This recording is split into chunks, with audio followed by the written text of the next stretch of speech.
Ao anatin'ny tontolon'ny zavakanto sy sarimihetsika malagasy Nandalovan-drahona tokoa moa ny tontolon'ny sarimihetsika malagasy araky ny efa nampahafantarina tamintsika teto dia nodimandry Volamasy Olga izay fantatra tamin'ny anarany hoe Mariana moa tao anatin'ilay sarimihetsika malokila nalevina ny alakamisy lasa teo ary tany Mahajanga ny mangatsiakan'Itpkv. Nalevina ny amin'ny fasandrazany ao Mahajamba 200 kilometatra miala ny Mahajanga ny alakamisy lasa teo ny mangatsiakan'Itpkv Volamasy Olga mpilalao sarimihetsika ao amin'ilay trano famokarana horonantsary scoop digital.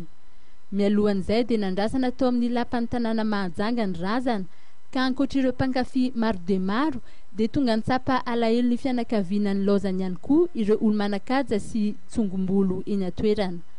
Nidina tany Mahajanga ny délégation avy amin'ny scoop digital izay notarehan'ny tale général ary naneho ny fiara-miora tamin'ny fianakaviana.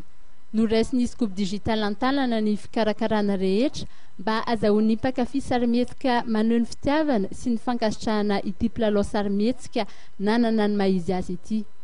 Nanomboka ny taona 2004 no nilalao sarimihetsika voalohany tao amin'ny scoop digital Itpkv Olga ka ifatima no solonanarana ny antsoina azy tamin'ilay sarimihetsika jiabijiaby.